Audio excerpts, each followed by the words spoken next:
Duke, you suck. You shut your mouth!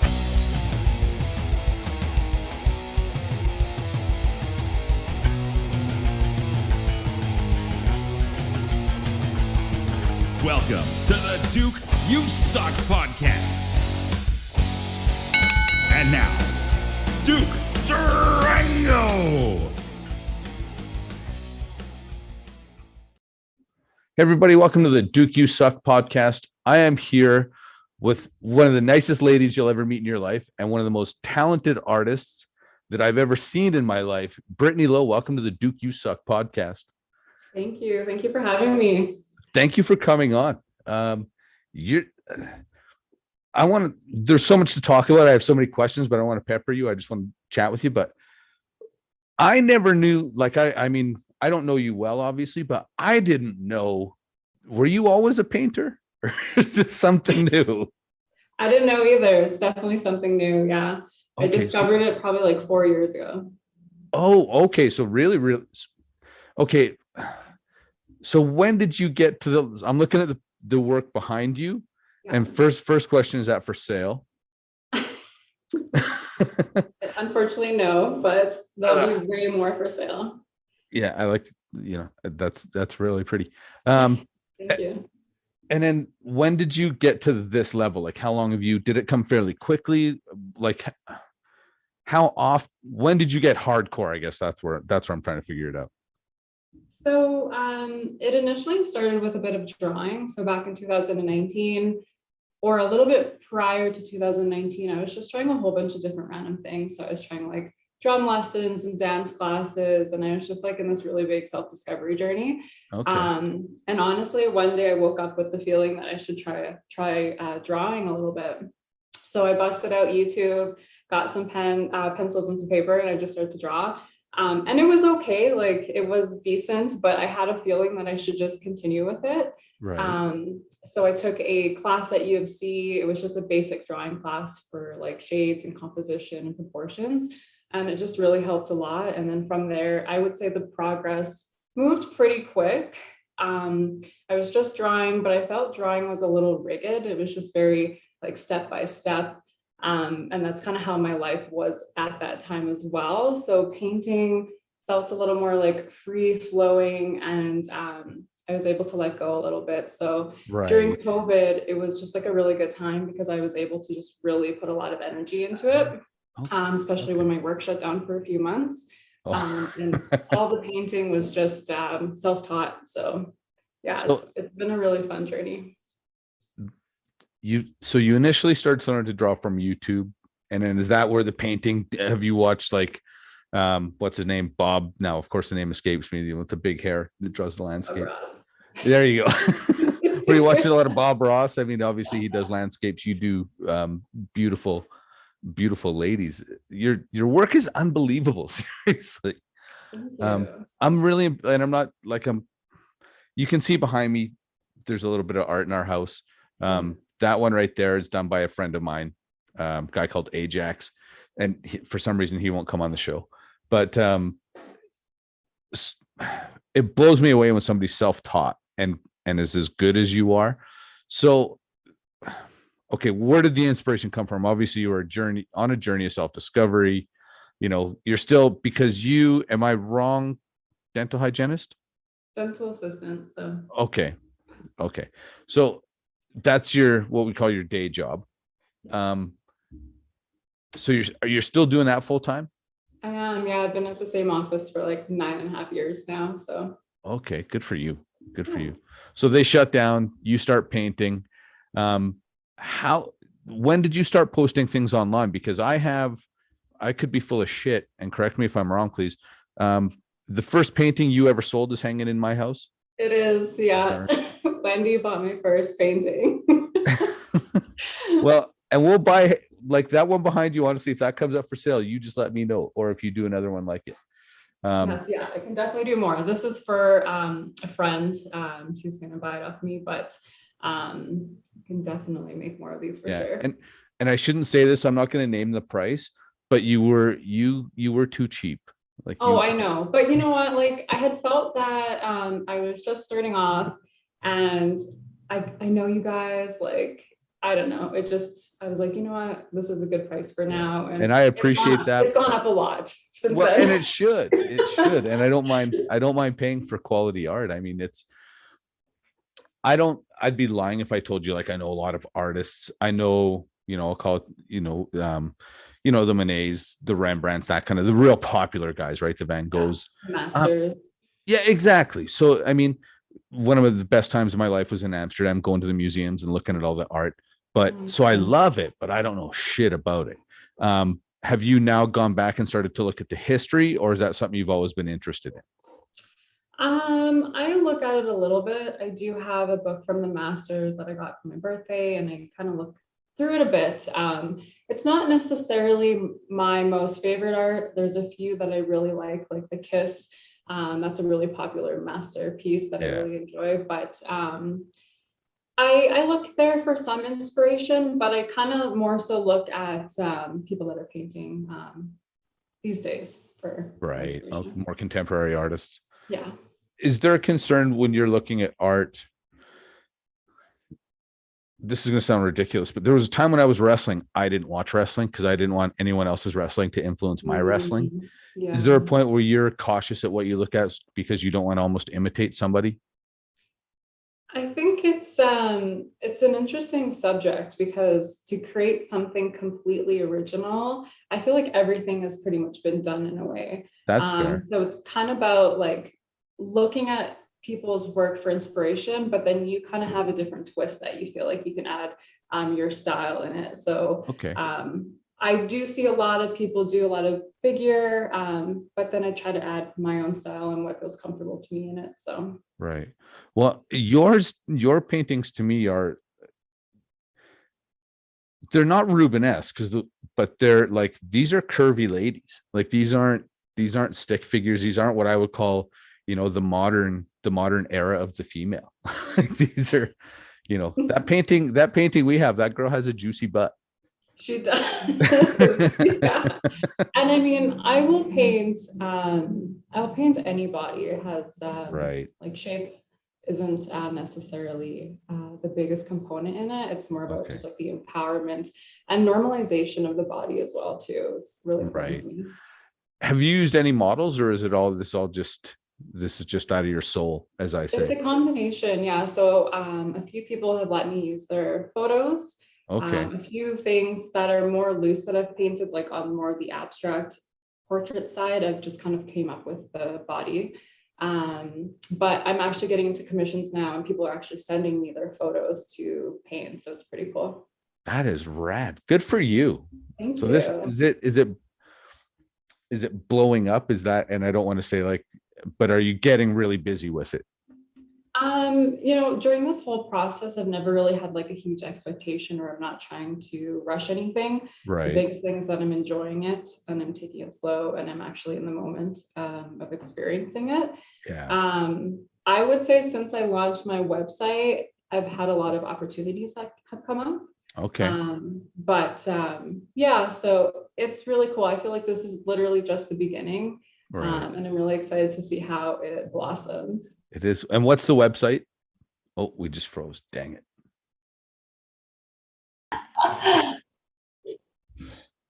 All right, we're back after a bit of a technical difficulty. So Brittney, I was just asking you actually, what is this? What's your website address? Let's pump that right now. So it's BrittneyLOArt.com. Okay, write that down, folks. BrittneyLOArt.com, and get in there before she gets too big and none of us can afford it. Yeah, seriously. So now that this sounds weird because do you keep an eye on traffic? Like, do you look at how many hits you're getting on your website and things like that, or is it more of just how many inquiries you're getting? I mean, my website does have that option for me to look at the analytics, but I just feel like that can be a little bit too, I don't know, like just to constantly keep checking to see like how well it's doing. It's just like, again, like no expectation. I'm just going to have fun with this. And it's good to kind of know like what people are looking at, but I don't check it often. Right. Well, and again, it's something, the reason I ask is because there's a lot of analytic stuff on YouTube for when I post these things, and I don't look at any of it. You know, Yeah. it sounds bad, but I kind of don't care because it's not something I'm doing for money. When it's something you do for passion, that doesn't really matter. You know what I mean? Like it's, what I like is your attitude. Like, okay, I'll just do this and see where it goes and see what happens with it. Yeah, yeah. You Which is have probably to. why you're going to be so successful.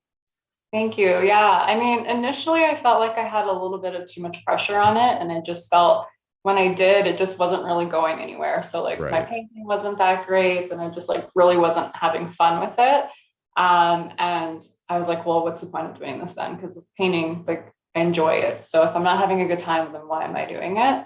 And the minute I let go of that, paintings were happening and a lot of like symbolic meaning behind these paintings were coming through as well. So yeah, just kind of letting go of those expectations, I think is huge. Well, it sounds cliche, right? But I always say like you got to be able, and I'm the worst for it myself, but you got to get out of your own way.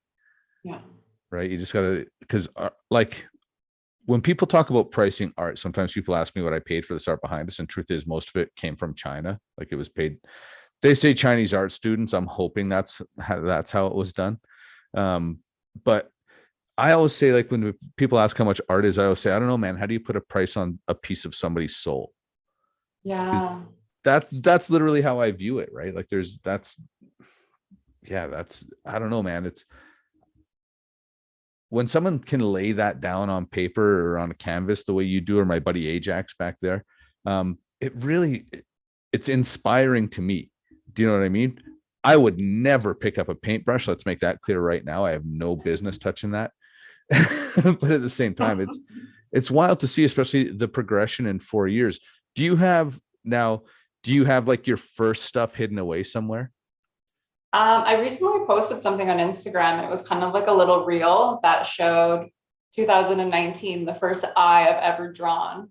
And then a drawing up until now. So I am pretty open about it to be like, hey, like this is where I started. Because I also want to be like, if there's something that you want to do, like put time and effort into it. And I believe everyone has the ability to do anything really if they put their like heart, energy, and soul into it. So I would agree with that, right? Like if you're willing, some people are going to be more talented than others. totally. Yeah. But there's also a point where hard work will trump talent. If, it sounds cliche, right? But, hard work trumps talent if talent doesn't work hard. Yeah, no, exactly. And there's going to be things that people are just more interested in general too. So there's a lot of different ways to look at it. But yeah, I do have some of the drawings from back then. Yeah. Do you laugh? Like, do you sort of look and think, oh my goodness? Or is it like, oh no, this is where I came from and it's more of a positive? It's probably like a little bit of both, because when I was drawing that, I was like, wow, this is really good. Now I look at it, I'm like, perspective, but yeah, I remember having my very first wrestling match and thinking, man, I was pumping my own tires. I thought it was and I went back and watched it a few years later, and I can tell you I haven't watched it since. But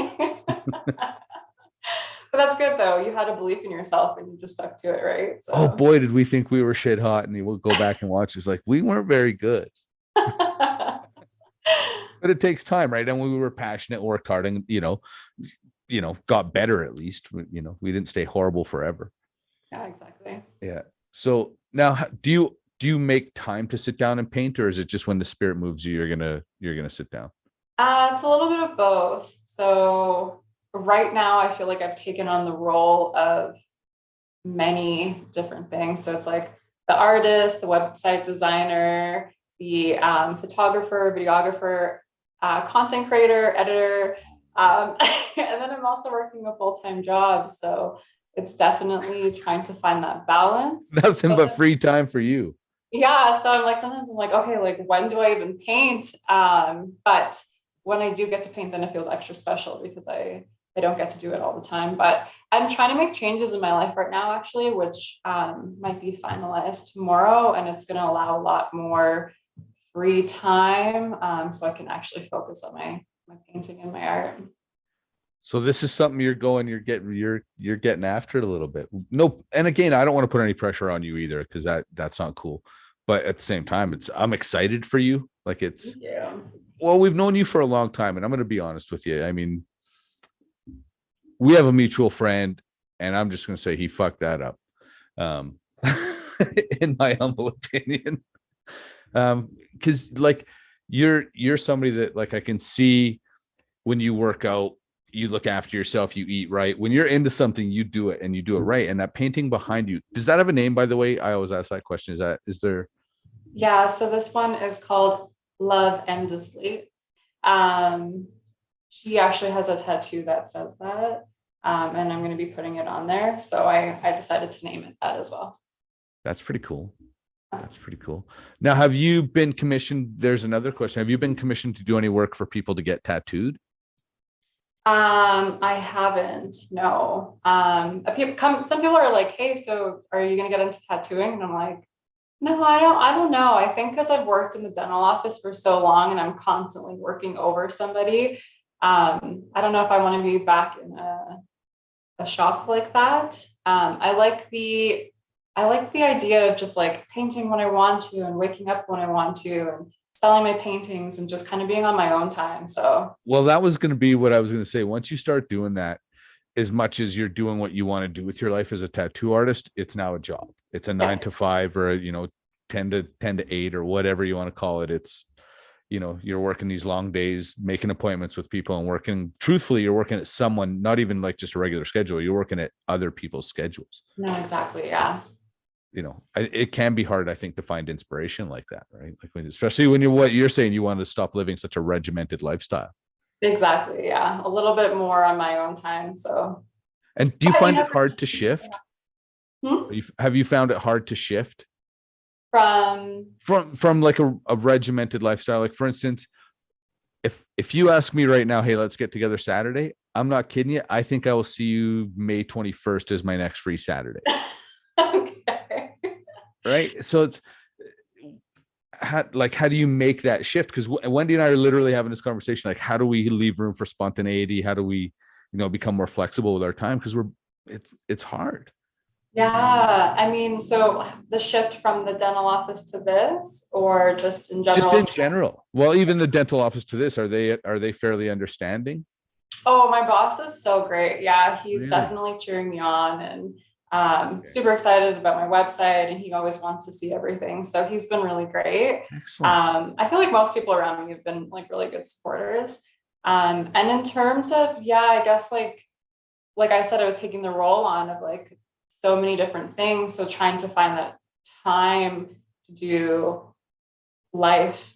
I would say that because I'm so excited about my art, that just like anytime I can find to do it, I'm okay with that. And maybe because it's a little bit new as well, but I do find it important to also like have a good relationship with friends and family and take care of myself and take care of my well-being too. So I always dedicate a day once a week where I like put my phone away. I just like get outside, do something I wouldn't normally do. Even if I have so much to do with my art, I know my productivity will be a lot better after.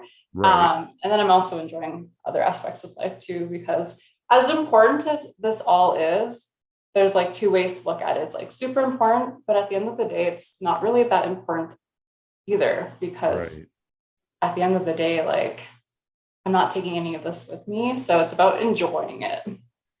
You know what? You're a little bit younger than me, and I wish I would have figured that out a lot sooner. You know what I mean? Like I always say, like, there's nothing more freeing than not giving a fuck.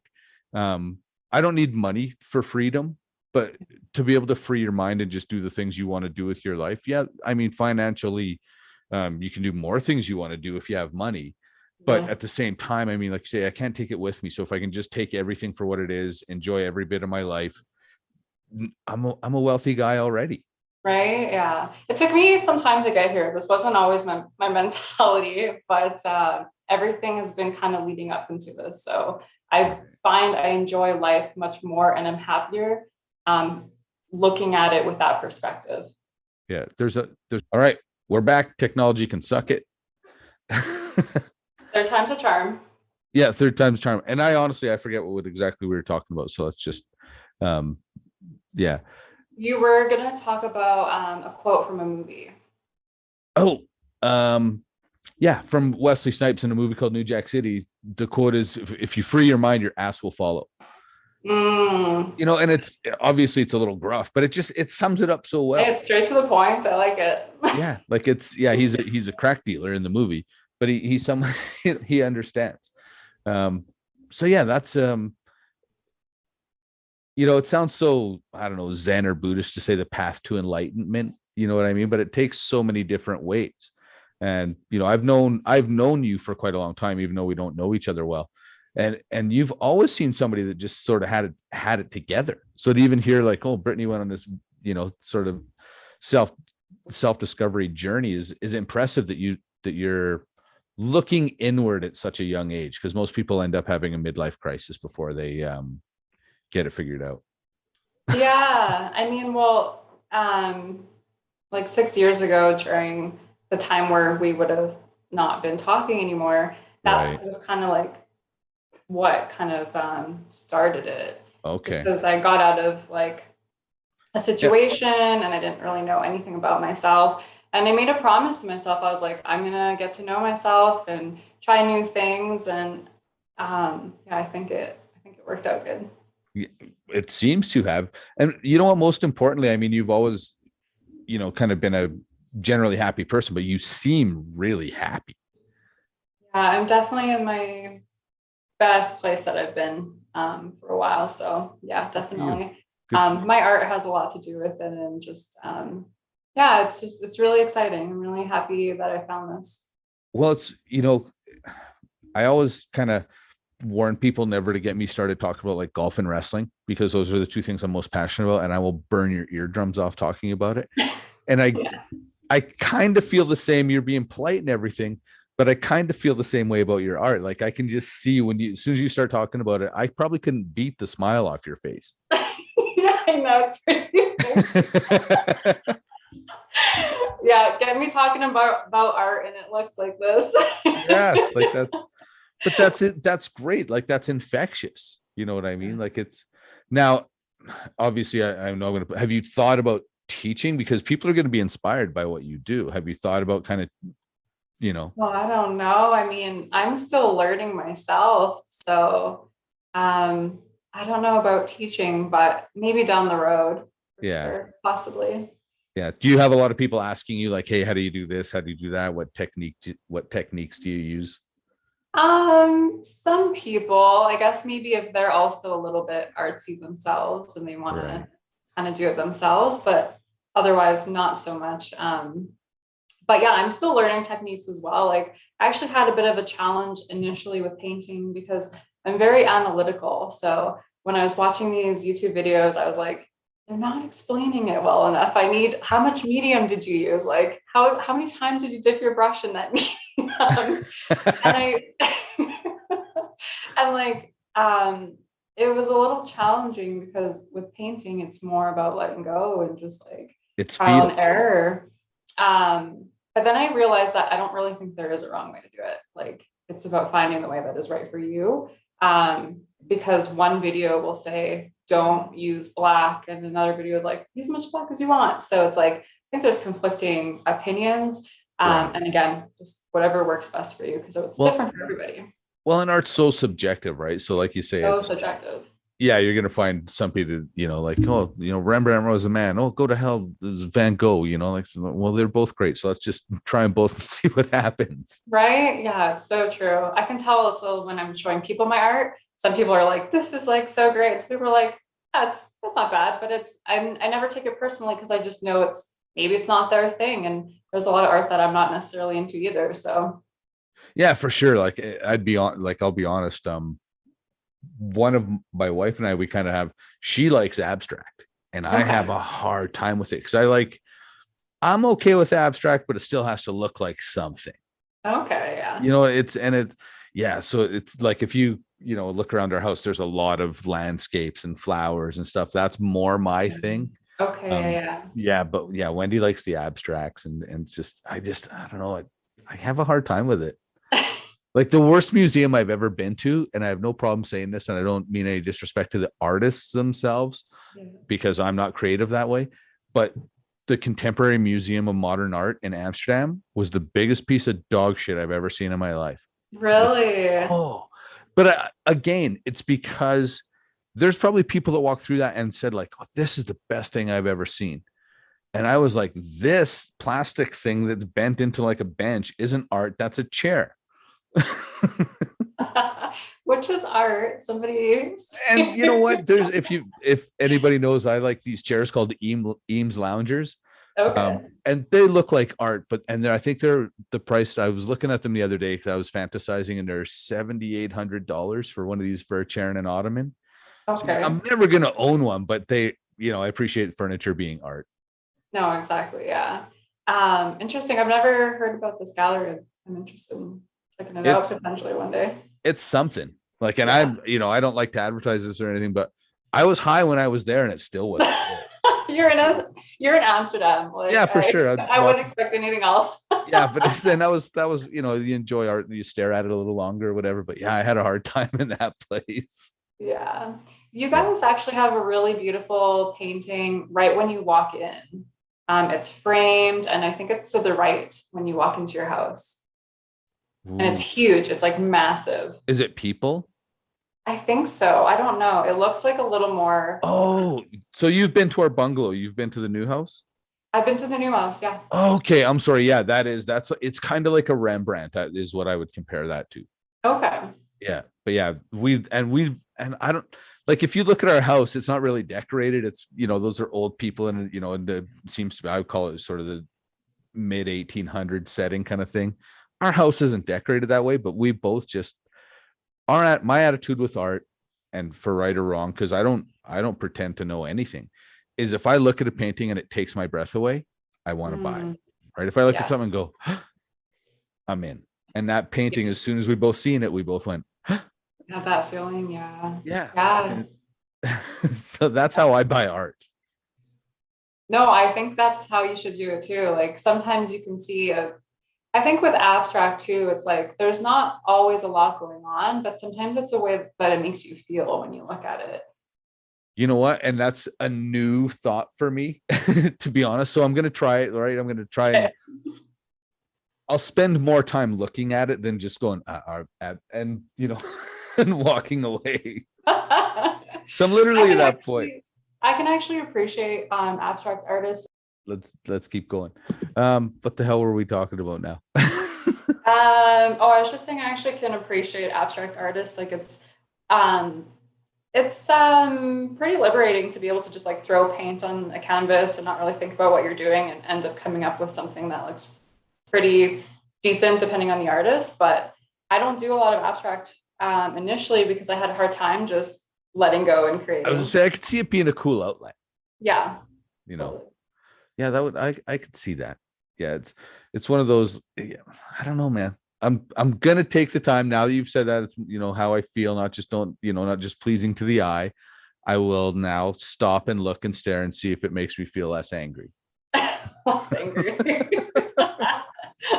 And if not, then it's just not your thing. Yeah, it's just not, and that's what's cool about it, right? Like if someone comes in and says, "Oh, I think those wine paintings are ridiculous in your house," I'm like, I don't care. That makes me happy that you won't try and buy them off my walls, because that actually has happened at my house. People have really? Oh, people have come in like, is that for sale? No, this is my home. That's hilarious. My shit ain't for sale. Yeah, it's more than once. Like it makes me proud that we've picked nice pieces. Oh, And to tell you the truth, we've not like it. I think we have probably 25 oil paintings in the house, and wow.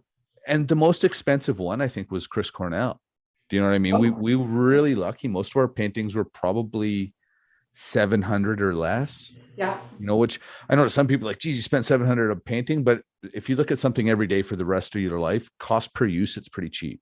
Yes. Yeah, no, exactly. Yeah. Trying to price artwork, I think, is one of the challenges artists experience initially. Yeah. But the time and effort that goes into paintings, like I'm still working on this and we're probably at like 20 hours. So. Okay. So let's break down some math here real quick. 20 hours. I'm going to assume any tradesman, and I'm going to say 20 hours.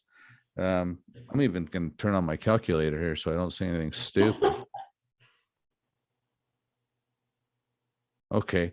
So I would say you're no less than like 800 to 1,000 in labor already at just a base price.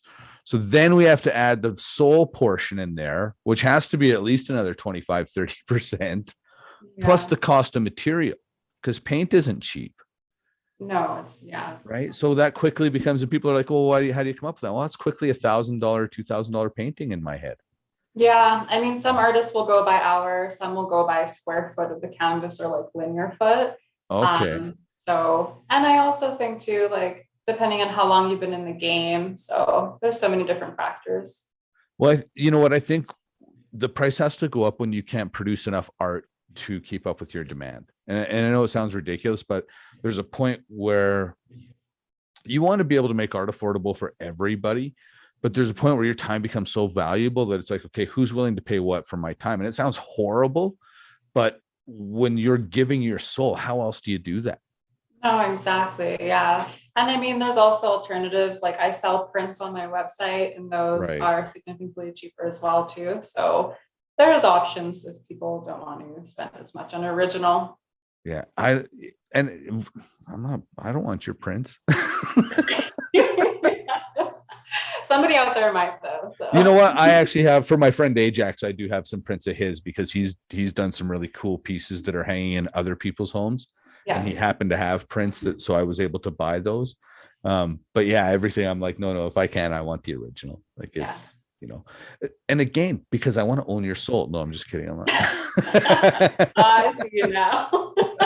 Yeah, this just got really weird.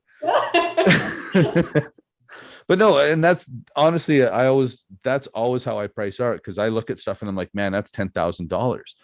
But I don't know what that person put into that. Like a lot of artists are like bipolar. People don't realize that a lot of comedians, a lot of artists are somewhat tortured mentally in a lot of ways. And so for them to be able to put stuff out like that, it's not easy. Yeah, no, exactly. Like, what is that painter? The one that has an exhibit here. I don't know why I'm drawing a blank. He was the Sistine Chapel, Michelangelo. The one prior. The Van Gogh. Yes, there. I don't know why I was drawing a blank, but he was never famous for his art when he was alive. Like he became famous once he passed away, and his mental illnesses, like he was just way too critical of his art and just never saw the beauty in it. So Right. Yeah. Now we look back and so the guy went as, think Vincent Van Gogh, the greatest, arguably one of the greatest painters of all time, died without realizing. Just this goes on to a whole different, now I could go into a whole different thing about mental health and know your worth, or try to find value in yourself. Right. Because like you say, I mean, this guy is one of the most amazing humans that ever walked the earth artistically. And he didn't know, like he was too far gone. And that's really sad now that I hear it. Yeah. That's, I could do a whole different conversation on that one. Yeah. So, but it also makes me very happy that you're not a tortured soul. I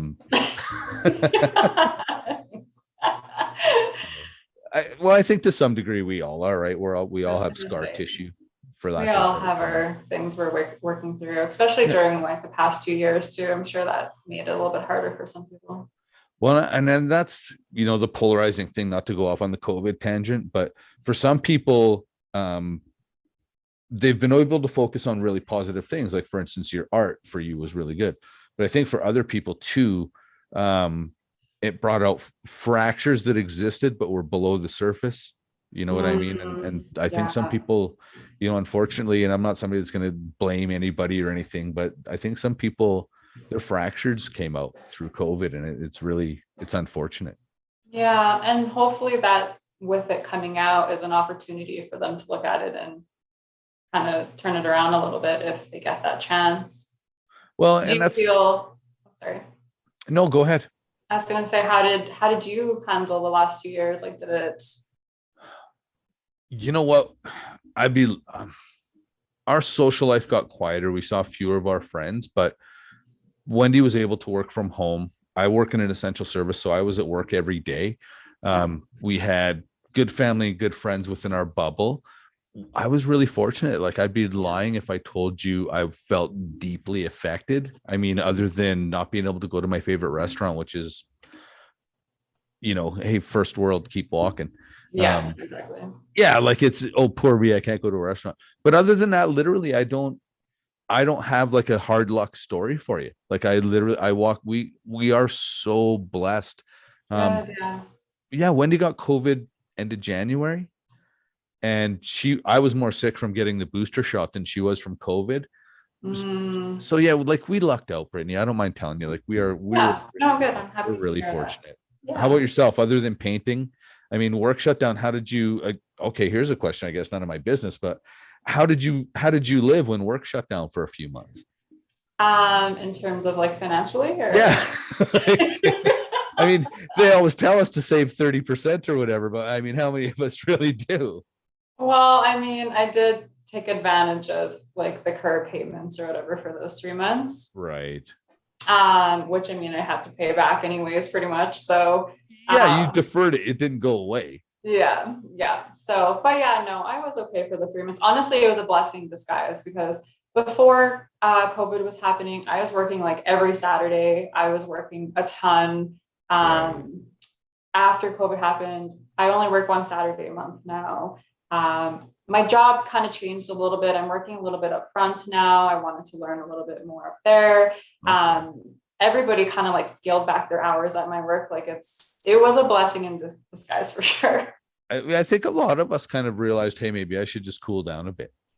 Yeah. So, Kind of see what's more important, right?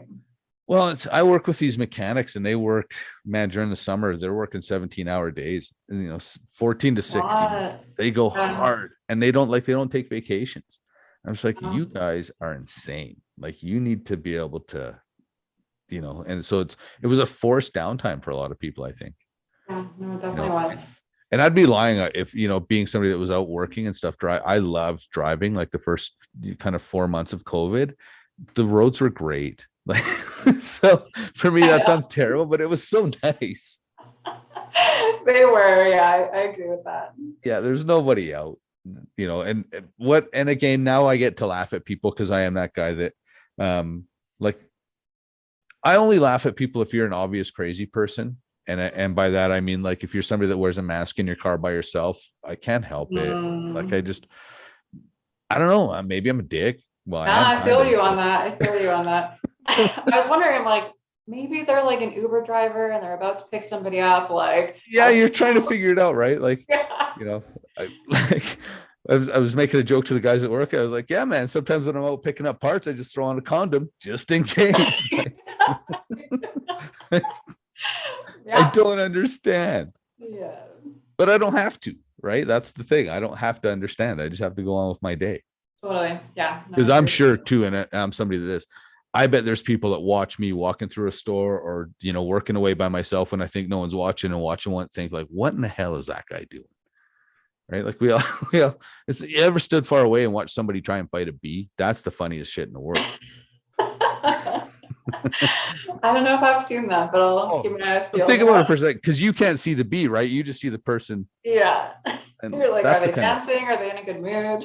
yeah, yeah. Are they sick? Should I go help? Like, what? Yeah, actually, I'm going to tell a real funny story real quick about this is my friend's daughter's story.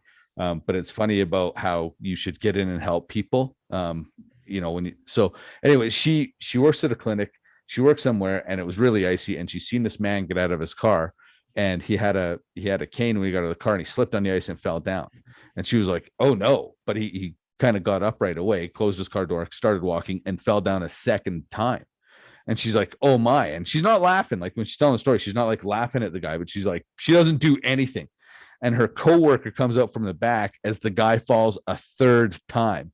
And her Oh, no. coworker's like, oh my, and runs out the door right away and goes to help the guy. He refused help. But at the same time, it was so funny because she's like, I felt like such a dick because I watched this guy fall twice, actually three Wow. times. And Yeah. my friend went out. She's like, I just didn't even think. I was just kind of watching him fall down. Oh. Yeah. Yeah. So I was a little ruthless on the teasing. Hopefully I'm never having a hard time when you're around. Right. Yeah. So, but that's been the other cool thing. I found through COVID is a lot of family units. There's been definitely some negative stuff you've heard on the family unit side, but there's been a lot of family units that I think have been able to kind of get closer together through forced, forced internment camp at home. No, yeah, I think so as well. So now, anyways, who cares about COVID? Well, let's move on from COVID. So, It's in the past. Now, have you thought, you're completely self-taught on the painting side, have you thought about going to the university and taking one of those courses like you took for drawing, or are you just going to keep doing your thing? Well, in the past 2 years, a lot of those classes weren't happening. So it kind of put me in a position of just learning from online and myself. And I really like community setting classes. So if something came up that I thought was interesting, I probably would try it for sure. Like, there's no harm, no foul in like learning more, right? That's what I say. There's no wasted knowledge. Take what you can, leave it you can't. Yeah. Yeah, that's some, like, if I had free time and nothing but expendable income, there's where I would waste my money. I'd be sitting up the university auditing philosophy courses all day long. Oh, okay. Yeah, that would be them buying Nike running shoes. But yeah, that would be yeah, that would be my thing. Like, and to your comment earlier about an analytic brain, it does make sense that you would like to spend that time there if you got the chance. Probably. And just like being around people with the same interests too. Yes. I like that a lot too. So yeah, well, it's cool when you do get into find something like that. You do get out and find this community that you didn't know existed. Right. So have you met a lot of other artists? Like, have they, has anybody reached out, or have you been to exhibits and kind of talked to people? I don't know how that community works, right? I've been to a couple art events in Calgary in the summer. So there's a new restaurant that opened up last summer called the Dark Arts, and it's a lot of local artists that have their art there, and you can get food, and there's like people playing instruments and stuff. So that's really cool. And I've met a few people there, and I know some people that have their art there. And then I also went to this like outdoor artsy thing where we all painted together, and I just will find random things and I'll go check them out. And I haven't met a whole ton of people, but I'm finding social media is really good for that too. So connecting to people on that. Right. But yeah, I think it will come eventually. I think now that things are opening up more too, there's something called offbeat drawing, which sounds so cool. It's like a moody room with live music and nude models, and you're just sitting there like drawing, and like things like that are super interesting to me. So I'd love to check those out. Yeah, that would be kind of cool. I mean, I wouldn't be the nude model, but I don't mean that part. I'm going to be drawing them. Yeah, no. But that would be, that to me is one of the coolest things, because it's such a cheesy term, but the fellowship with the other artists, I think is important, right? Like you say, to hang out with like-minded people. Totally. Like, just to feel connected in the community. It's like, it's all great and stuff, but art, you're by yourself all day in a room painting. So to be able to like find other people with the same interests, and you guys can talk and share tips and stuff, it's definitely nice. Right. Yeah, no, fellowship is important, to hang out with like-minded people. And I think, I keep asking these questions about, how have you found these communities and stuff? And of course, every time I ask it, as soon as I'm done, I'm like, oh shit, she hasn't been out because it's been COVID. That's okay. Yeah. No, but have you thought about, like, and again, I don't know how this stuff goes, but have you thought about putting on an exhibit? Is that a goal in the future? How does that even go about? So one of the opportunities that came up after I launched my website was somebody reached out to me, and he owns a couple music studios in the city. And there's a large space, and he had offered his space to do a gallery. So I didn't even need to think about that. I was like, absolutely. I was like, give me a few months. Like, I'm going to come up with a series, but I already have like it all envisioned. So that's definitely something that I want to do for sure. That's awesome. And so and that's still a few months away. How long are we looking before I can come by that stuff?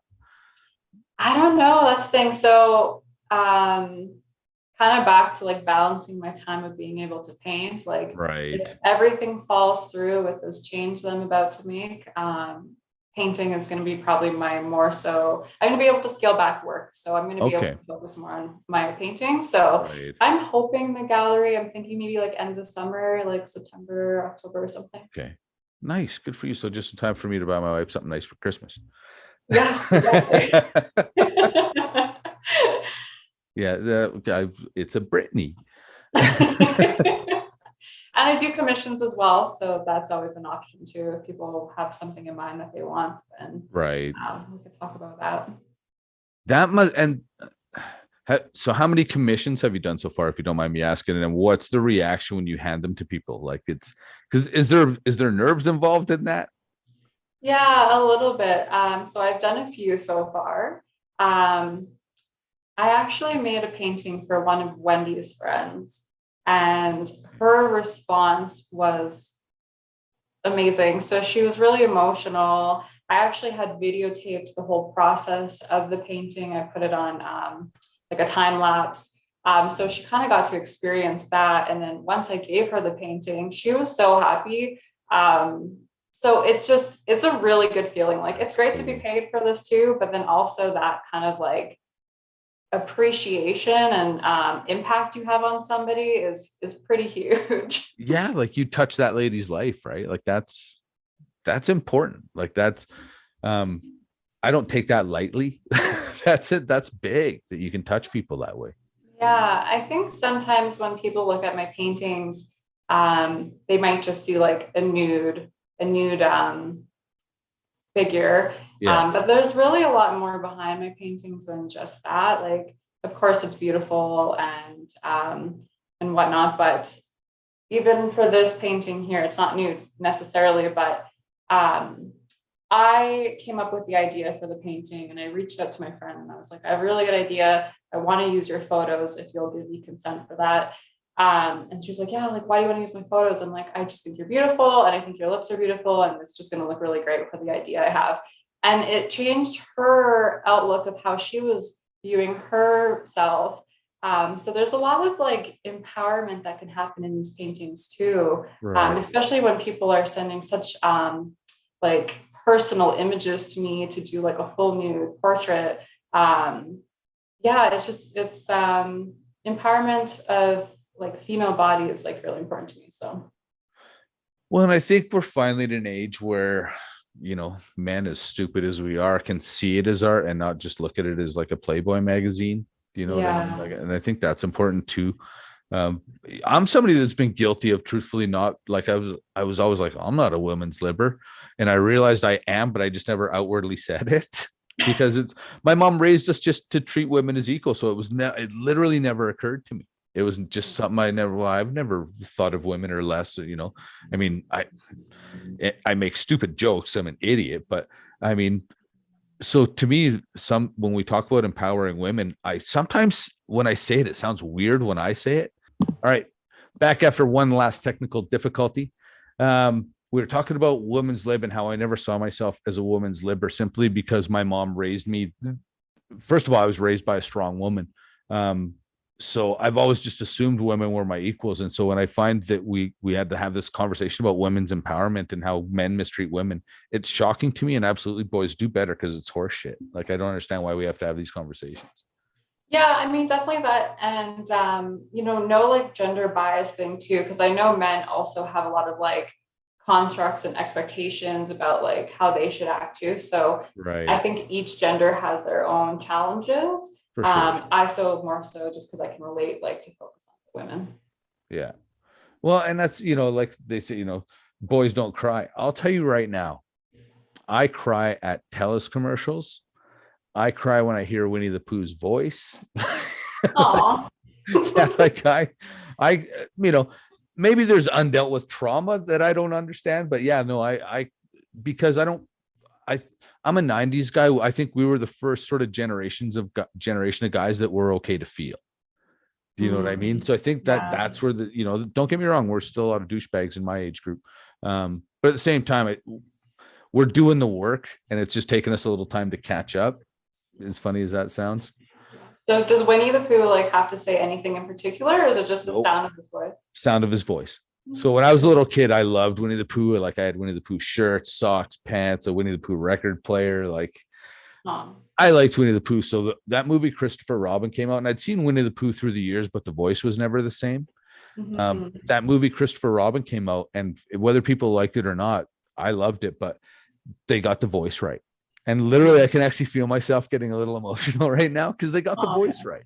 Yeah. Like I'm instantly 6 years old again when I hear that voice. Oh, that's nice though. It's nice when a man can like feel into their emotions. I appreciate that. Yeah, don't even get me talking about my wife. I'll start bawling. I'm a very lucky guy. Yes. I love Wendy. You know what? And she's the kind of person, and as well as I know you, Brittany, I'll kind of pay you the same compliment that you guys are the kind of people that if someone has an issue with you, it's probably their issue, not yours. Mm. Because there's not a malicious bone in your bodies, and Wendy's the same way. Like there's nothing, you would never do anything to intentionally hurt anybody. So if they're upset with you, it's probably just something they're projecting at you more than anything you've done. Yeah. I mean, I think that kind of goes for anything in general. Like unless somebody did something really bad to somebody, then there's obviously a reasoning behind it, but it's usually nothing's ever really that personal at the end of the day. It's always the projection of the other person, like you're saying. That's a good way to see things, especially when I'm driving my car. I appreciate that reaction. Yeah, there's a lot of tests happening when you're driving your car for sure. Oh, man, isn't actually there's an alderman in Calgary that was just involved in some sort of incident that they're investigating. Because he's an alderman, it's coming up, but it was some sort of road rage thing. It sounds like he's the innocent party and was abused in this incident, but it's shocking actually what happens on the roads these days. And it's, going back to your change my routine, less rigid, loosen things up, focus on my art, what makes me happy and what I'm passionate about. And hopefully life would settle down for most of us. Yeah. But I don't know. This isn't my thought, but I don't think we're meant to live the way we currently live. It's that, and again, a whole nother podcast, but I think that somebody like you that's really worked hard over your last 6 years to go on that journey and find what works for you. And I wish more of us had the brevity. I don't think most of us are brave enough to do that, to really put ourselves out there and find it. Yeah, I know it's and like I can get it too, like traumas from growing up or like not believing in yourself or not having people believe in you. Like it kind of just puts people in a small situation. And then I think too, with like how society expects us to live, it also just puts us in another box. So I think for some people, it's hard to find that opportunity. Yeah. Well, and excuse me, in balance. I think balance is important. Like again, back to what you're trying to do in your life is find that balance between, work, your art, but also marketing your art, which is a full-time job in itself. Yeah, it really is. Yeah. So if I have any friends in marketing, Rob Ward, that could help my friend out for very low budget, I would appreciate that. And I would accept it as a personal favor. Appreciate that. But you know what? It's actually really fun. Like creating videos and creating content. Like it's another creative outlet. So I've been enjoying it. Well, and that's like I watched a couple of your things, and to be honest, with the concussion, sometimes I forget what I've seen. But I'm always like, how do they do this stuff? Like, how do you time lapse a painting? Like, how do you, and I'm not just being, that's not rhetorical. How do you time lapse a painting?